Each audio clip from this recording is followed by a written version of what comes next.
year 2016, kay Cristo Jesus, matatag at ganap ang ating pangitain sa taong 2016. Sa wikang Ingles, in Christ Jesus, move and build our vision and dreams in 2016. Palakpakan po natin ang ating Panginoon. Salamat po sa ating worship team and of course sa ating mga kabataan na nag-worship sa Panginoon, nag-praise sa Panginoon sa pamagitan ng kanilang pagsaya. Makakaupo na po tayong lahat. Palakpakan natin ang ating mga kabataan. Praise God! Hallelujah! Thank you, Lord. At nais natin magpasalamat sa Panginoon sa bagong buwan na ito ng Abril. Napakabilis ng panahon. Parang kailan lang, Disyembre. Ngayon, Abril na. Okay? At ngayon po ay summertime. It's time that we can come together with our family, bonding and all. And of course, natin rin pasalamat sa lahat mga nagtapos po sa mga eskwela, yung mga anak po nating nakagraduate, naka-move up sa next grade. So, pwede bang, sige palakpakan natin sila. Pwede bang tumayo lahat po yung mga nakagraduate, nursery, elementary, high school and 10th grade, and yung mga college students na nakatapos po at magtatapos itong taon na to. Mari bang tumayo kayo? I just want to pray for you. Meron po ba sa lugar na to? Ayan, okay, wala. So pag-pray na lang po natin. Sige po, just rise up. Lord, maraming pong salamat sa lahat ng mga estudyante namin nakatapos, Lord, sa taong ito, Lord. Lord, patuloy po silang puspusin ang katalinuhan, Lord, sa susunod na baitang na kanilang pupuntahan, Panginoon, Lord. Yung mga nakatapos ng kolehiyo, Lord, yung naghahanap ng mga trabaho, Lord, makakahanap sila ng maiinam na trabaho para sa kanila. Bless all our children, Lord, from the kids, Lord, hanggang sa college students namin, Panginoon, God. Bless them, Panginoon. At the same time, Lord, nakakapaglingkod sila sa iyo. We give you the praise, Lord, and the honor in Jesus' name. Amen. Amen. Praise God. Sige po. Thank you, Lord. Maganda pong nakakapag-aral tayo, nakakapag-aral yung ating mga anak nang sa ganon sila ay talaga maging matatag na mga citizens ng ating lipunan. Yung mga hindi nag-aaral ngayon, makaka-aral kayo this following school term. Amen. Thank you, Lord. Okay? No? So for several Sundays ngayon, nahahalata nyo siguro, we are exhorting and preaching on prayers. No? Yan po ang ating subject matter for several Sundays na because we want us, tayong lahat, makadevelop tayo ng lifestyle of prayer. No, yung ating pamumuhay ay hindi tayo tamad manalangin, di ba? Yung ninanais natin sa buhay natin ay makapanalangin tayo. We want to have a deep understanding of what prayer is all about. No? Ano tong panalangin? As the saying goes, meron pong kasabihan, a prayerless Christian is a powerless Christian. No, yung mga Kristiyano daw na hindi nananalangin, wala lang ka-power yan, di ba? Sa ipis lang takot. Di ba? Sa madilim na kwarto, takot. Minsan sa anino mo, takot ka, di ba? So it's powerless, no? When we don't pray, it becomes so powerless. Parang wala kang pinangahawakan, parang yung buhay mo parating brown out. No? But when there's prayer in your life, you receive the power of God. Okay? So, yung prayer po, it's never a burden or stress to be praying. No? Kasi may mga tao sabihin, ay, ang hirap manalangin, parang na-stress naman pag nanalangin ako, nangitingin ng oras, gano'n, di ba? Ay, prayer is never a burden. Prayer is a privilege. No? Prayer is a blessing na makakausap mo ang Panginoon. Ang Panginoon naman, parati siyang available 24 hours, 7 days a week. No, hindi siya natutulog. Hindi ka pareho natin, natutulog tayo. The Lord is ever present. He is omnipresent. He is all-knowing. No? He is omniscient. Di ba? Yan ang mga karakter ng Panginoon. Amen.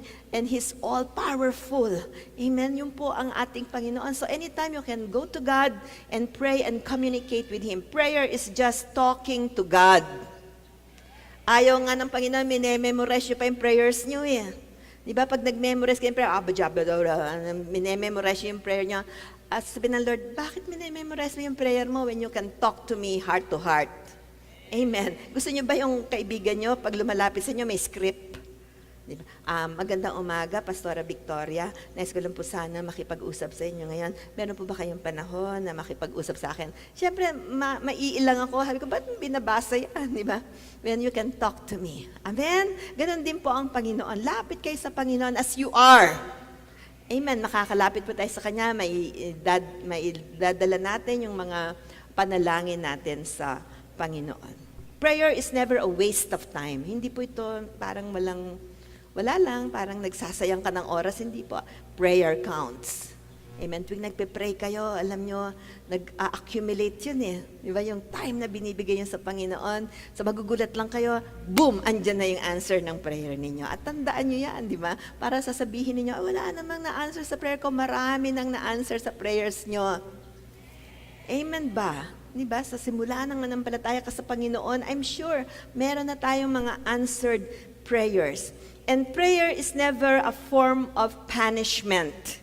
Dahil sa pinanggalingan nating relihiyon, pag tayo ay nagko-confess, ang binibigay na punishment sa atin, prayers. Sino nag-try na mag-confess, di ba? Sa isang ministro o isang pare, nagko-confess kayo, tapos pagkatapos nyo mag-confess, sabihin nyo lahat yung mga kasalanan nyo, sabihin, eto na ang gagawin mo ngayon, mag-pray ka ng 10 I believe, mag-pray ka ng 20 Our Father, mag-pray ka ng 30 Hail Mary, mag-pray ka ng 75 glory be to God, di ba? So lahat yun, iisipin mo, ipipray mo lahat yun. So as a subconscious mind mo, anong nare-register doon? Parang parusa naman ng prayer, which is not true.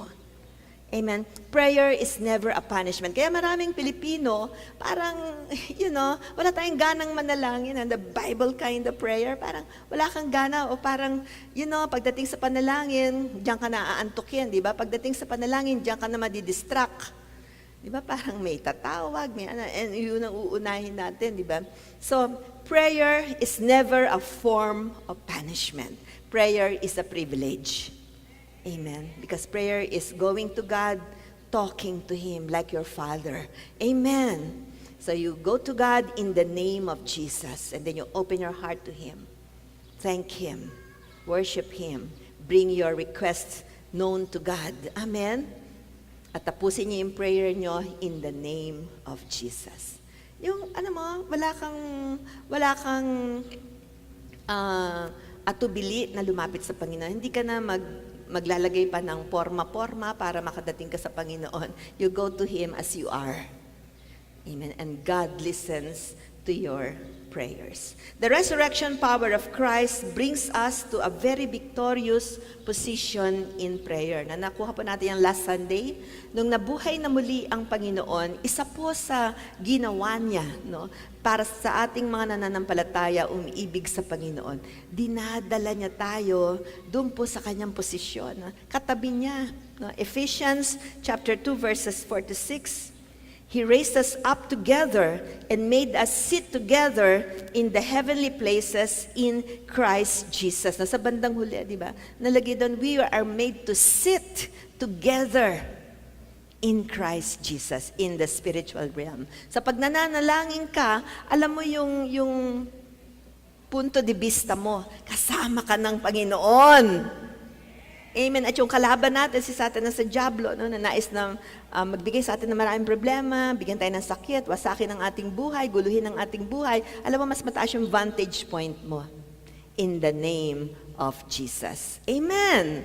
Thank you, Lord. So, kailangan po mga katotohanan ito ay ma-discover natin at ma-apply natin sa ating buhay. So, sa time na mangangailangan ka or anytime na pupunta ka sa prayers, di ba? Alam mo kung saan ka nanggagaling. Amen po ba?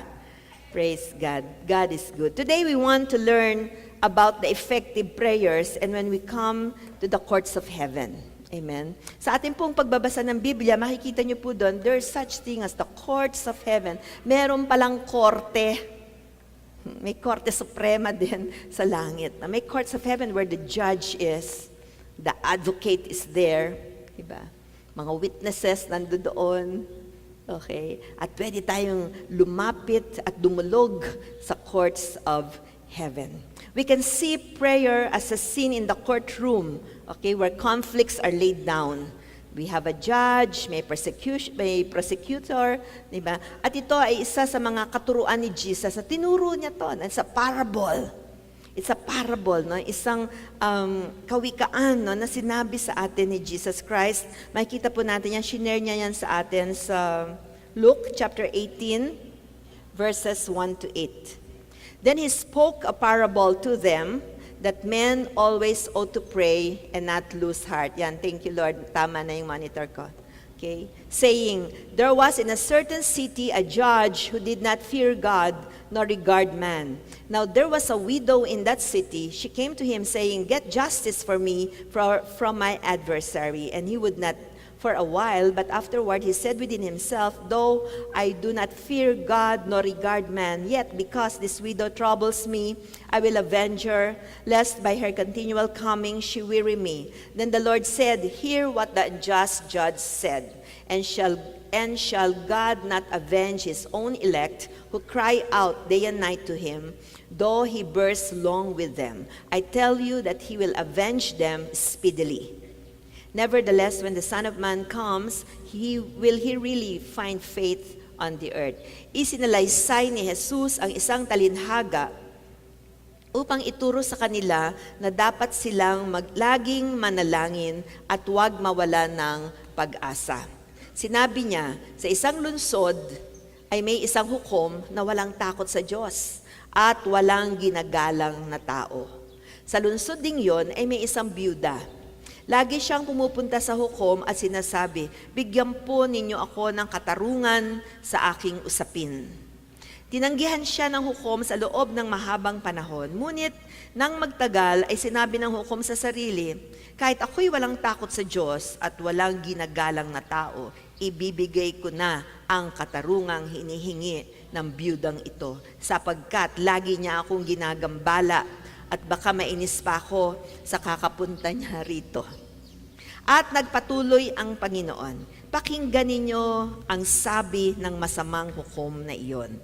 Ngayon, ipagkakait kaya ng Diyos ang katarungan sa mga minamahal niya na dumaraing sa Kanya araw at gabi. Agad niyang ibibigay sa kanila ang katarungan.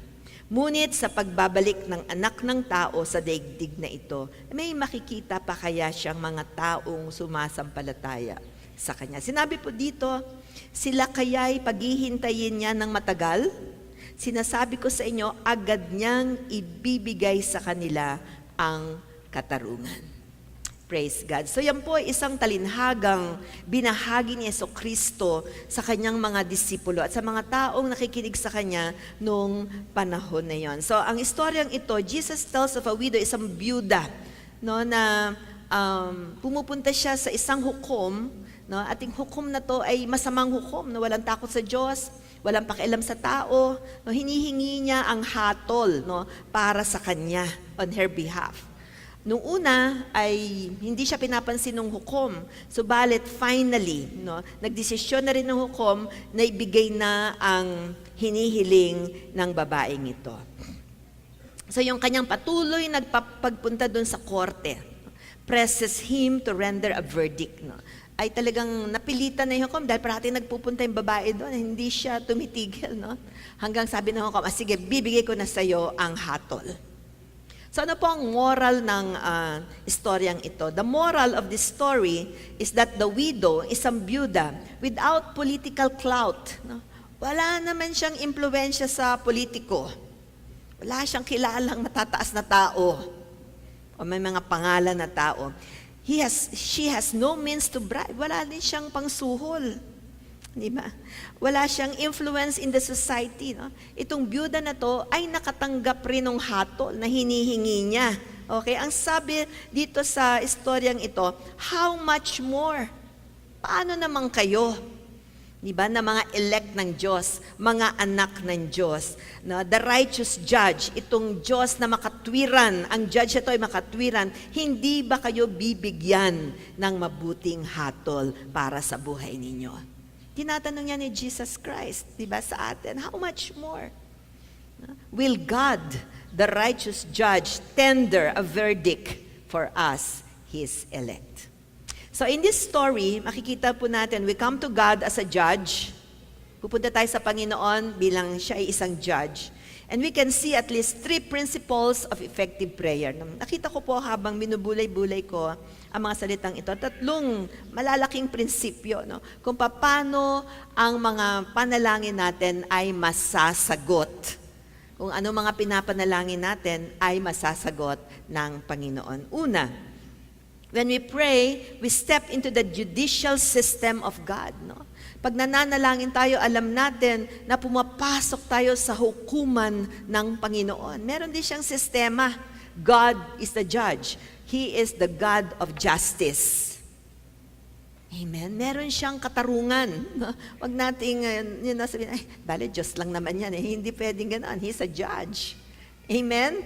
Wag nating kalilimutan yan. So when we step into His judicial system, we have to understand na lahat ng mga activity na may sa spiritual realm ay nakabase sa mga legal na mga bagay, no? May legality.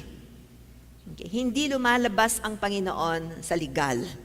Ayaw niya ng illegal. Gusto niya legal. Amen?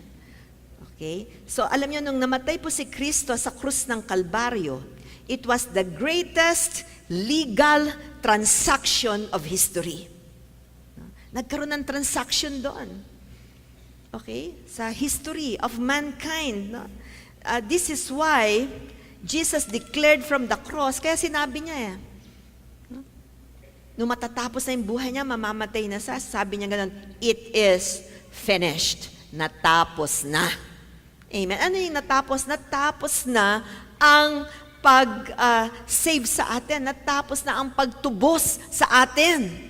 Binigay na niya lahat ng mga requirements upang ang sangkatauhan ay matubos niya mula sa impyerno at mula sa pagkawasak ng ating buhay. Lahat ng requirements, ginawa ng Panginoon, sinabmit niya lahat ng requirements na yan at siya ay nagtagumpay. Sabi na, it is finished. Amen. Praise God. Hallelujah. Thank you, Lord. Okay, every legal requirement necessary for redeeming of the whole creation is now complete. Parati ko pong sinasabi sa inyo na yung pagkatao ng Panginoon, legal yan. He has to come as a man to save us. Amen?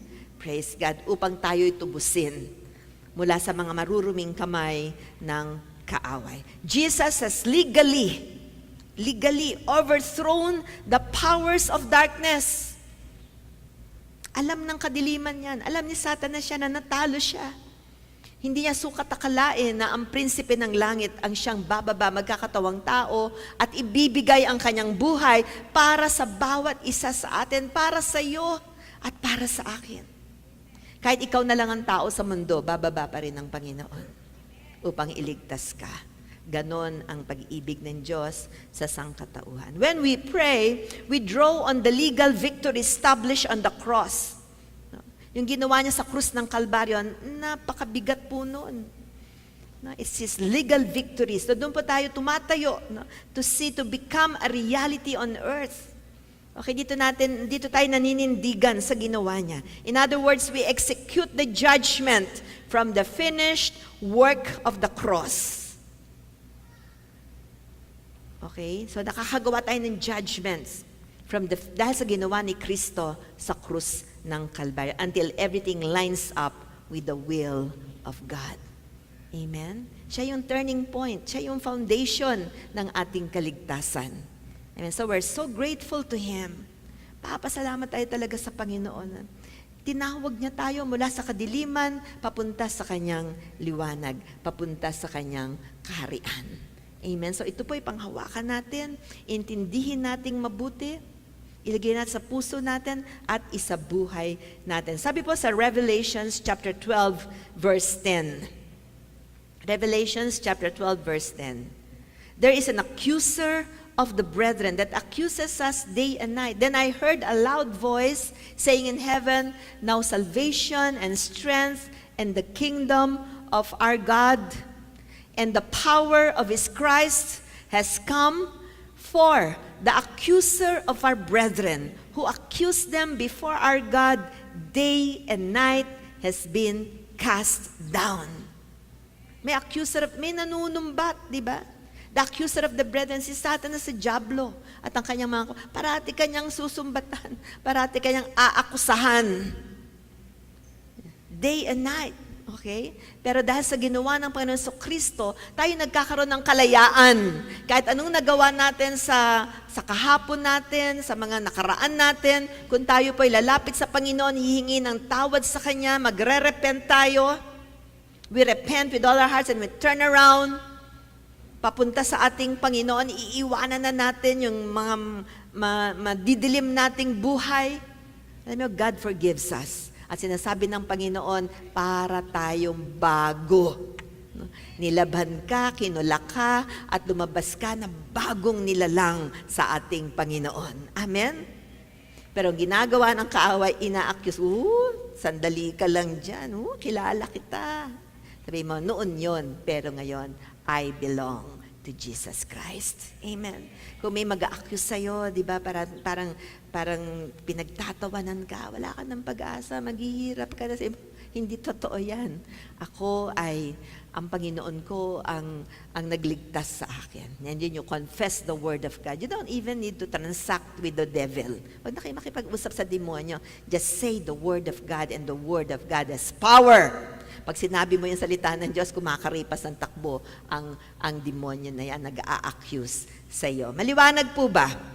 So yung resulta nun, di ba, pag parati tayong ina-accuse at hindi mo alam kung paano mo to sasalangsangin, ang resulta nito, hindi natin nakikita yung mga breakthroughs sa ating mga prayer, hindi natin natatanggap yung mga sagot sa ating panalangin. Kasi parating nakabalandra dun eh.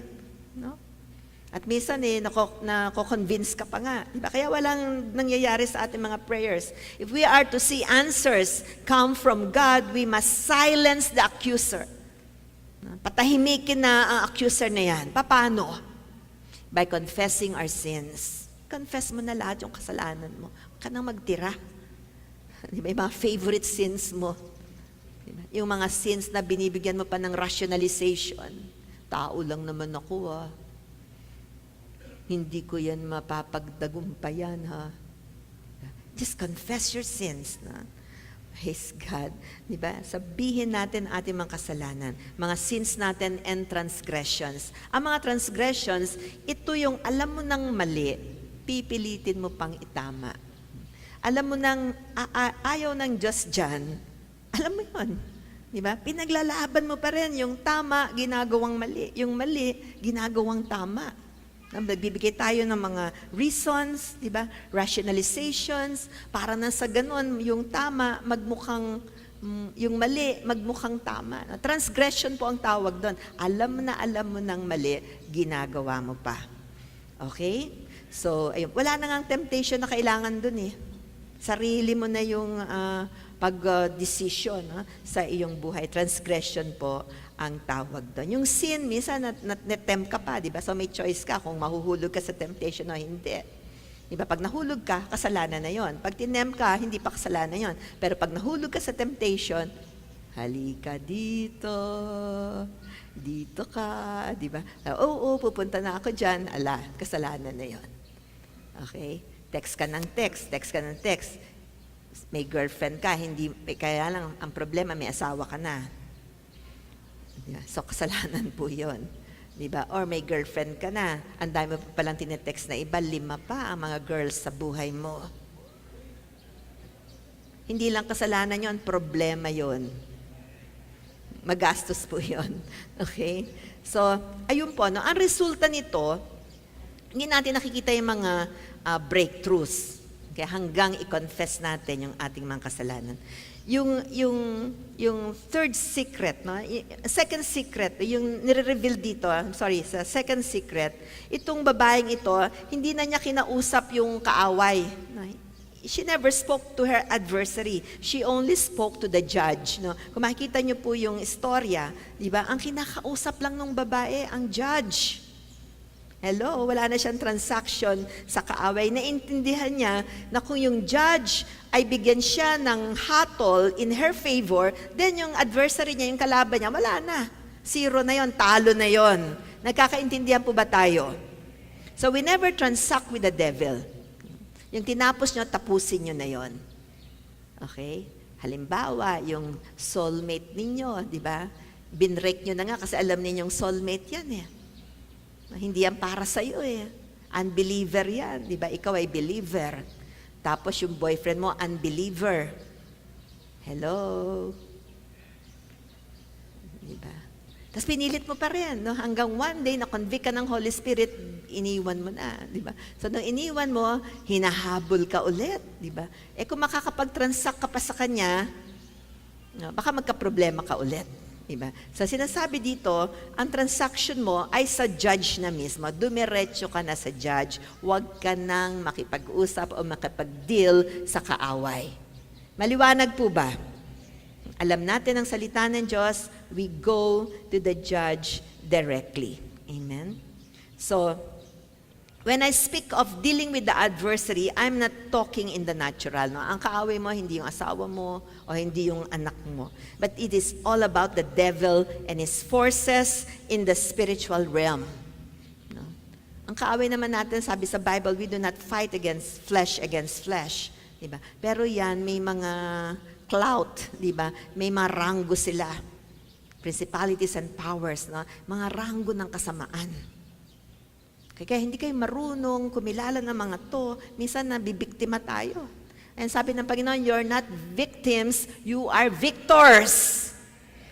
Kung nagtagumpay ang Panginoon, tagumpay na rin ng mga anak niya. Amen. We're not victims, we are victors. Amen. Praise God. So, ito po yan, mga puwersa. No? For example, we pray in agreement with God's will. Marunong naman tayo mag-pray, no? Nag-pray tayo with God's will. But still, we do not receive the answer. No? Hindi natin natatanggap yung sagot. No? Sometimes we conclude that God does not care for us anymore. Diba? Pag hindi natin natatanggap yung answer, ay siguro, hindi na ako mahal ng Panginoon, di ba? Siguro hindi niya ako mahal o hindi niya sinasagot ang prayers ko. Hindi po totoo yun. The real reason is that we have an adversary. Ang totoong sagot po dyan, kaya minsan di talaga nakakatanggap tayo ng sagot, ay meron tayong adversary or kaaway na humahadlang sa lahat ng mga sagot sa atin sa panalangin. Okay? Who is resisting us legally. Legally, nire-resist niya rin tayo dahil, in the spirit realm, okay? We must know how to approach God as judge and deal with these legal issues in the spirit. Kasi minsan may hawak din ang kaaway na legal issues against us. Amen. Kasi minsan mukhang inosente tayo, di ba? Pero alam ng kaaway, di ba, yung hawak niya sa atin. Okay, hindi natin matatago sa kanya kasi siyang author niyan, di ba? So alam niya, kaya talagang nire-resist niya. Okay? So sa umagang ito, nais nating malaman, no, kung paano natin matatanggal lahat yung mga barriers na yan sa ating panalangin. 1 Peter chapter 5 verse 8. No, itong adversary natin, itong kalaban natin. Okay? That this adversary is the devil. Now, be sober, be vigilant, because your adversary, the devil, walks about like a roaring lion, seeking whom he may devour. No? So, tumitingin yan, di ba? Tinitignan niya. No? Sino yung pumapasok sa court ng Panginoon? Sino yung mga nagpe-pray? No? Hinahanapan niya yan ng legal hold, no? Na mahawakan ka. Di ba? He looks for a legal reason to devour us. No? When he discovers something legal in the spirit realm, he can use it against us. No? Pag may na-discover siya, ay yun naman pala nagpe-pretend lang na mag-asawa, hindi naman pala nagpapakasal. No? So, anong gagawin natin? Mag-repent na tayo. Diba? At ayusin natin, no? Yung buhay natin, ituwid natin ang buhay natin. No? He can use it against us, di ba? So alam natin yun, hindi ko na kailangan isa-isahin pa yan. No? He builds on this case, nagbibuild siya sa kaso na to, and that gives him a right to devour and to destroy. Doon siya nagkakaroon ng puwang para yung mga prayers natin hindi masagot. At minsan sinisira pa niya yung buhay natin, dinidevour niya, minawasak niya. Diba? Para nang lalo tayong madisipayo, diba? Mawalan tayo ng tiwala sa Diyos kasi hindi natasagot yung mga prayers natin. Revelations chapter 12 verse 10 says, there is an accuser of the brethren. Nasabi ko sa inyo kanina, that accuses us day and night. Yan ang trabaho niya. Okay? So hanggang hindi natin ilalagay sa liwanag yung mga legal issues din natin before the Lord, okay, yung accuser of the brethren will be there. Amen? So yung third secret of or principle, when we come before God as a judge and dealing with legal issues in the Spirit, will allow our prayers to be answered quickly. Sinabi po dito kanina, no? Pag tayo po lumalapit sa Panginoon, sinasabi natin lahat sa Kanya, humingi tayo ng patawad, nagre-repent tayo, at umaalis na tayo sa kampo ng kaaway. Diba talagang binibitawan natin yan? Then your prayers will be answered quickly. Amen. Kung babalikan po natin ang scripture na yan, Richard, can I have it please? Luke 18 sa Tagalog. Okay? Sabi dito, sinasabi ko sa inyo, agad niyang ibibigay sa kanila ang katarungan. Agad-agad na ibibigay sa atin. Gusto ba natin yon? Siyempre gusto po natin yon. Amen? For example, when I learn to come to the courts of heaven, I find my prayers mas madali nang naas. Hindi naman lahat, no? Pero karamihan sa mga prayers ko ay nasasagot. Amen. No? So, yun po ay dahil sa prinsipyo ng paglapit natin sa judge of all the judges. You know, prayer in agreement with God will go unanswered for two reasons. No? Miski nagpe-pray tayo in agreement with God, alam niyo yung Word of God, kayo nagtitiwala sa Panginoon, minsan ay hindi pa rin nasasagot, number one. Kaya hindi nasasagot, number one, it is a timing issue in God. No? Timing lang yan. Okay? So anong gagawin natin? We have to wait. It's an exercise of patience din sa atin. We have to wait on our God. Amen! Praise God. Diba? Hindi yung nag-pray ka lang kahapon, tapos ngayon, ay, kahapon lang ako nag-pray eh. Nag-pray na ako kahapon, bakit wala pa yung sagot ko hanggang ngayon? Makakalipat na nga ng church. Hindi naman sinagot ang prayer ko dyan. Diba?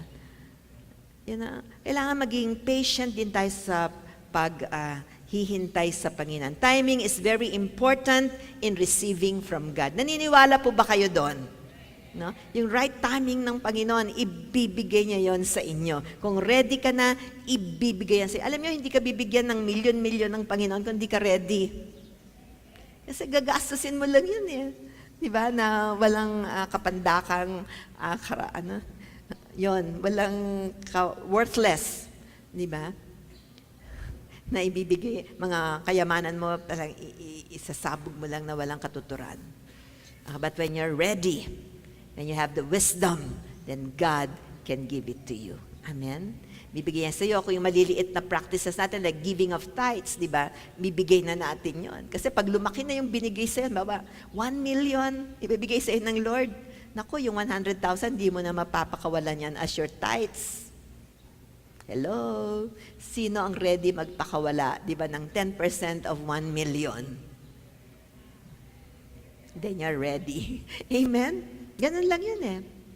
Diba? Kung ready ka na, yung puso mo, yung pag-iisip mo ready, then you do it. So mag-exercise pa tayo habang, hindi pa ganun kalaki yung ating mga financial blessings, mag-exercise na tayo ng tamang pagbibigay sa ating Panginoon. We give our tithes, we give our offerings unto God. Amen.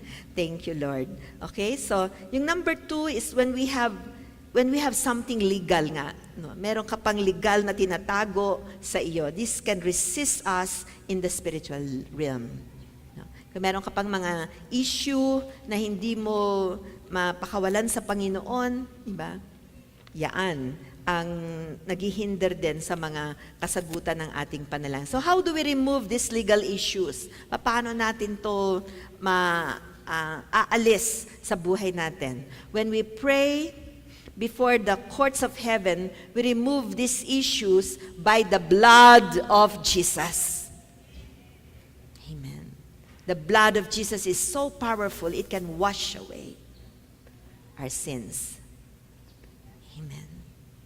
No, yung mga issues sa ating pag-iisip, no, lahat, yung mga generational curses natin, di ba? The blood of Jesus will wash this away. Examples of legal issues, of course, number 1 is sin. Kasalanan. Hello? Hindi na ito pinipreach ngayon eh. Kasi sabi ng maraming tao, what feels good, you just do it. Kinakalimutan nila ang concept ng kasalanan, but sin is sin. Amen? No? Ayaw ng Panginoon yan. No? The wages of sin is death. Okay. Transgression. Ito niyang kanina sinabi ko na talagang pinipilit natin yung tama ay gawing mali. Iniquity. Ito naman yung mga namana natin. No? From generation to generation. Kumbaga kung magpapa-x-ray ka, halimbawa sa x-ray mo may nakitang spot dun sa lungs mo. Andun na yun. Okay? So kailangan gamutin. Diba? Ganon din tayo. May mga namana tayo mula sa mga ninuno natin. No? Parang yung ugali nila na-transfer pa sa atin. No? Para dun tayo na-raise up. No? Yung mga sumpa nila na-transfer pa rin sa atin. Only the blood of Jesus can remove these things. Amen. Ano pa yung mga legal issues? Iniquity, ito na ngayon. Unforgiveness. Hindi tayo marunong magpatawad. Parang ang tagal-tagal na nangyari, 20 years ago, na-offend ka, hanggang ngayon hindi ka pa nakakapagpatawad. No? Na-offend ka ng tita mo, or ng classmate mo, or naabuso ka, na-reject ka, or things like that. Tinago mo sa loob ng is unforgiveness. Isa nakalimutan mo na nga, pero nandun pala sa loob mo yun. So tuwing maaalala mo, or merong nabanggit tungkol sa mga taong ito, talagang kumukulo yung dibdib mo. Lumalabas yung usok sa ilong mo. Minsan yung usok lumalabas pa sa tenga mo, nagmumukha kang dragon. Sa galit mo. Diba? Pag may naalala kang lugar, or kamukha, or nasabi ang pangalan, nag-iiba yung personality mo, galit na galit ka. Diba? Unforgiveness. It can be a legal issue na hahawakan ng kaaway against you. Diba? Ikaw, Christian ka pa naman, di ka makapagpatawad, pinatawad ka nga ng Diyos mo, ikaw di ka akin to, sasabihin sa'yo. Okay, so we learn to forgive. Amen. Forgiveness is never emotional. Amen. Forgiveness is a decision. Decision yan na ginagawa mo. Yung mga nanloko sa'yo, di ba? Nagnakaw sa'yo, yung nag-iwan sa'yo, di ba? Nag-betray sa'yo. Di ba? It's never emotional. You decide. Because God forgave you, you can forgive. Habang nagpa-forgive ka, yung emotions will come. Minsan madidiscover mo na lang, pag narinig mo yung pangalan niya, wala nang anghang, or wala nang sakit. Sabi mo lang, God bless him, God bless you. Diba? Wala na, yung dating galit na wala. Na-experience nyo ba yun? Napakaganda po nun, makapag-forgive tayo. Ano pa mga legal issues? Negative words. Ayan. Sanay na sanay tayo magsalita ng, minsan din na tayo iniisip natin yung mga sinasabi natin, puro negative na yung sinasabi natin. That can be a legal issue of the enemy against you. Kaya hindi tayo nakakatanggap ng sagot sa ating mga panalangin. Na puro hindi na mangyayari yan. Wala nga kaming kapera-pera, paano naman ako pupunta niyan? Diba? Wala nga akong kamuwang-muwang dyan. Tsaka wala akong time magbasa. Wala akong time magbasa ng Bible, wala talaga. Or something like that. No, lahat yung negative. No? Iwasan po natin yan. Isipin natin bago tayo magsalita. Amen. Praise God. Ito ba ay makakabigay ng magandang pakinggan o hindi magandang pakinggan? So negative words can be an issue against us. Diba? Ang hirap-hirap nga ng buhay ngayon. So pag nagpe-pray ka, sasabihin ng kaaway, di ba sinabi niyang kanina ang hirap-hirap ng buhay? Paano naman yan magpo-prosper? Ang hirap-hirap naman ng buhay niya. Di ba? Wala naman yan eh. Mahirap daw ang buhay niya, so talagang pahihirapan ng buhay na yan. But when you say, my God shall provide all my needs according to His riches and glory in Christ Jesus. Then the angels of God, nagkakagulo na yon, naghahanap yon, bibigyan ka talaga ng provision. Amen! Look for the rhema words na sasabihin natin. Total, magsasalita ka rin lang naman eh. Sabihin mo na yung pangako ng Panginoon para sa iyo. Amen! Then your prayers will be answered. Nawawala yung negative hold ng kaaway against us. Sabihin, di sinabi mo naman yun na hindi ka na makakapag-asawa, matandang dalaga ka na forever. Sinabi mo yun, di ba?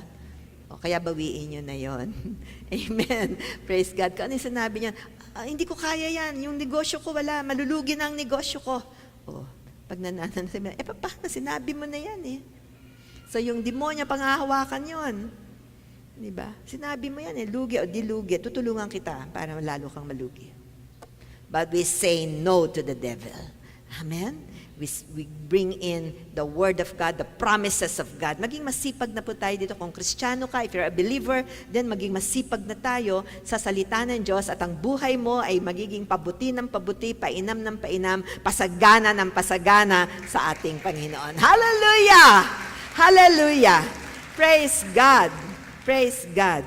When we deal with these things by the blood of Jesus, then the devil can no longer block prayers from coming to us. Hindi na niya mabablock. Hindi na niya mahahadlangan. These are the issues we deal in with persistent prayers. Okay? So yung persistent dito is not just saying the same prayer over and over. Hindi lang naman to yung pag-ulit-ulit ng panalangin. But before the judge, ang ibig po sabihin ng persistent dito, persistent prayer can be by removing the legal hindrances. Aalisin na natin yung mga legal na hawak sa atin ng kaaway. Nagkakaintindihan po ba tayo? Alam natin yan, kung anong hawak niya sa atin. No, wag na nating itatwayan. No? Kaya minsan di na-answer yung prayers natin. The devil is using itong mga legal hindrances na to stop answers para sa atin from coming. So tayo mismo, i-confess natin yan, panghawakan natin yan, at alisin na natin yan sa buhay natin. I-confess natin sa Panginoon. So as we present ourselves before the Lord, He will help us to pray. Tutulungan din tayo ng Panginoon manalangin. Di ba napakabuti ng ating Diyos? Kasi minsan parang, anong sasabihin ko, Lord, di ba? Anong gagawin ko, Panginoon? But you know, the Bible says, as we present ourselves before Him, He will help us to pray as we ought. Romans chapter 8, verse 26. Romans chapter 8, verse 26.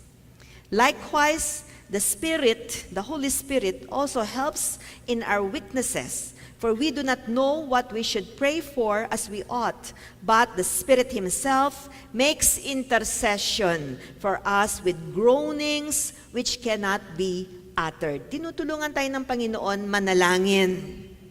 Amen. Gayon din naman, tinutulungan tayo ng Espiritu sa ating kahinaan. Hindi tayo marunong manalangin ng wasto, kaya't ang Espiritu ang dumaraing para sa atin sa paraang hindi natin kayang sambitin. Amen. Minsan sa dami ng dala-dala mong mga burdens, hindi mo na alam paano mo to sasambitin. Lalo na pag involved ka, di ba? So first mong gagawin, tanggalin yung mga legal issues, and then you come to God, and then you pray. Kaya dito po pumapasok yung baptism of the Holy Spirit. When you get baptized in the Holy Spirit, then you receive your prayer in tongues. Amen. The gift of the tongues. Ito po yung iniintriga sa Christian world na, wag kang magta-tongues, no? Hindi galing sa Lord yan, but the Bible says, tongues comes from God. It's a gift. Amen. Iba't ibang wika, no? Sa dami ng tribo sa buong mundo, ang dami-daming tribo. Sometimes you just speak this language. At yung language ito, hindi maiintindihan ng kaaway. Yun yung mga daing, alam mo yung daing mo lang, naiintindihan na ng Panginoon. Na yung pagdaing, yung ganun, hikbi mo nga lang, naiintindihan na ng Panginoon na may problema tong anak ko. Diba? So when you pray, diba, you just go to Him and pray. Hallelujah. Amen. Kaya yung prayer language nyo, i-value nyo ito. Kung hindi pa, doon pa sa cell group niyo, ask your cell leader to baptize you in the Holy Spirit. The Lord gives this freely. Hindi nyo ito binabayaran. Amen. It's a gift. Yung lahat ng mga gifts, hindi binabayaran yan. Amen po ba? This is a prayer gift. So, miski matagal ka nagpe-pray, tuloy-tuloy po yun, nag-generate yung prayer galing sa yung Espiritu. And the devil cannot understand any word from it. Amen. So when you pray, hula masikaya la masikiya riala la masayanda, oh, riyayayanda, mesa, nag-groan ka na doon. Then you know, yung lahat yung prayers mo, dinadala ng Holy Spirit sa throne ng Panginoon. Dinadala niya yon. Pagkatapos po, yung mga sagot, binababa ulit ng banal na Spirito para sa iyo.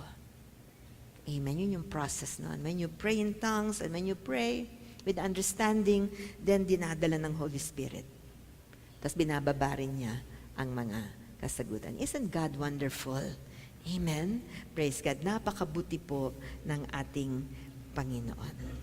Once the legal issues against us are revoked, God is free to judge, to fulfill His Father's passion, and we see prayers answered and breakthroughs to come. Pag nawasak na yung mga legal issues against us, diba?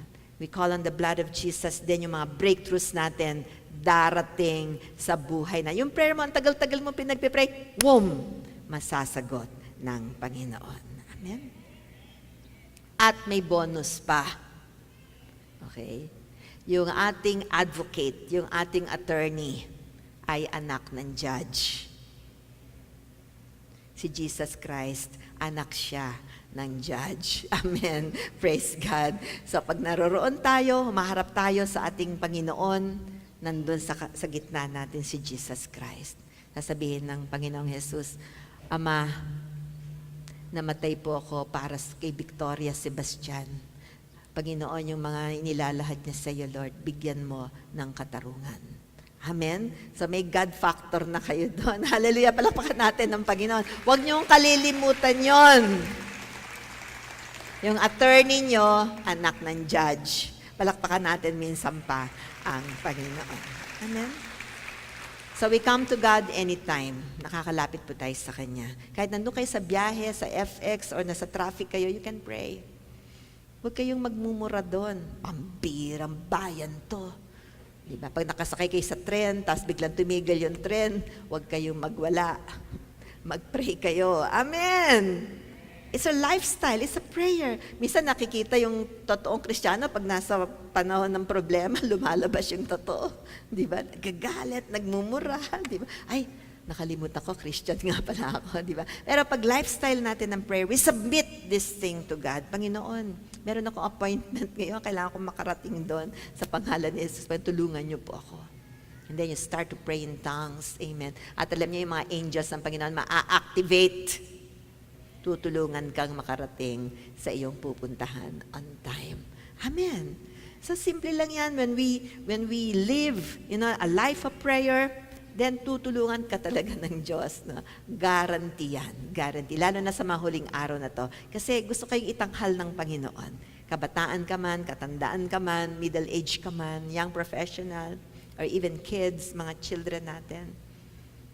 Gusto silang itanghal. Tayong lahat gustong itanghal ng Panginoon. Tayo pong lahat ay yumuko, tayo po'y mananalangin. Kung meron po sa inyo rito na naririto ngayon at sinasabi mo sa puso mo na may natanggap ka sa Panginoon, may narinig ka at may naintindihan ka sa puso basta at sa unang pagkakataon ay tatanggapin mo si Jesus sa iyong puso sa pamamagitan ng panalangin, ay binubuksan ko ngayon ang ating altar for you to come and receive the Lord. Pagtanggap sa Panginoon sa pamamagitan ng panalangin. Ito po yung panalangin ng kaligtasan. Sinabi po sa Biblia, sino man ang tumawag sa Panginoon sa Kristo ay magkakaroon ng kaligtasan. Much more than religion po ito. This is the start of your relationship with Jesus, the living God. Amen. So kung gusto niyo pong tanggapin ng Panginoon ngayon sa inyong puso, sa inyong buhay, sa pamamagitan ng panalangin, itaas mo lang ang iyong kamay at tayo po'y sabay-sabay na mananalangin. Meron po ba? Salamat. Meron pa po ba? Sige po, huwag tayong mahiya. This is your day. Salamat po. Salamat po. April 3, 2016, nang tinanggap niyo ang Panginoon sa inyong buhay. Lahat po ng mga first-timers natin dito, this is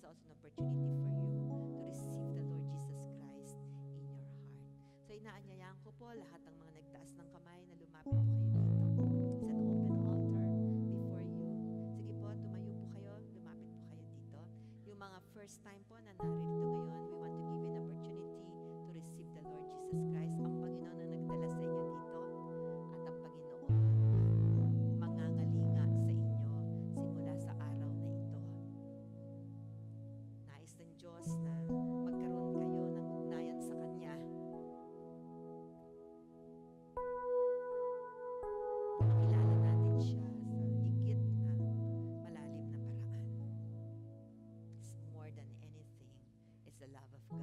Amen. Taas po natin ang ating kamay at sundin niyo ang panalangin ito. Malakas, galing sa inyong puso, ilalabas sa inyong bibig, idideklara niyo po, sabihin niyo, Ama, sa pangalan ni Jesus, ako po'y lumalapit sa iyo. Humihingi po ako ng kapatawaran sa aking mga kasalanan. Tumatalikod po ako sa anumang mga issue sa aking buhay. Patawarin niyo po ako, Panginoon. Sige po, ilahad niyo sa Panginoon kung meron kayong mga issue na nais hingi ng tawad sa Kanya.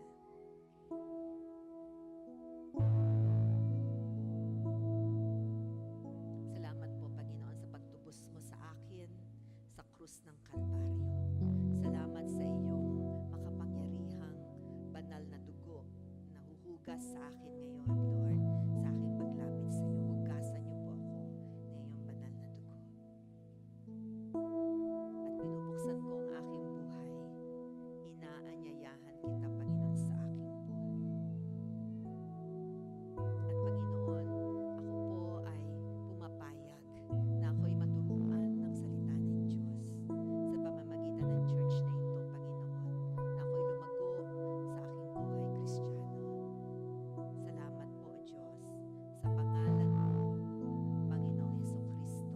Amen. Amen. Ipagpe-pray ko po kayo. Lord, marami pong salamat sa bawat babae, lalaki, kabataan na tumanggap sa iyo sa araw na to, Lord, April 3, 2016. Narinig niyo po ang dalangin ng kanilang puso. Pagpalain niyo po sila, Panginoon. At Lord, I pray, Lord, na sila'y lalago sa iyo, Panginoon. In the name of Jesus, Lord. At sila'y may tatanim, Lord, sa church na ito, Lord. Sila ay yayabong, Lord. Lord, lalakas ang kanilang spiritual life, O God, Lord. Thank you, Jesus. Ayaan mo, Lord, ang 1030 family, mapangalagaan namin sila, Panginoon. With all our hearts, O God. Thank you, Lord, for the blessings, O God, Lord, na inilalagay mo sa kanila ngayon. Sa pangalan ni Jesus. Amen. Amen. Praise God. Welcome to the family, 1030 family. Meron pong mananalangin para sa inyo. Meron pa kayong special needs. Kung naririto naman po kayo at meron kayong sakit sa inyong katawan, pumunta lang po kayo sa lugar na yon. So, pwede po tayong manalangin sa mga may sakit sa kanilang katawan. You just go to that place so we can pray for you. Salamat po, Panginoon. Salamat.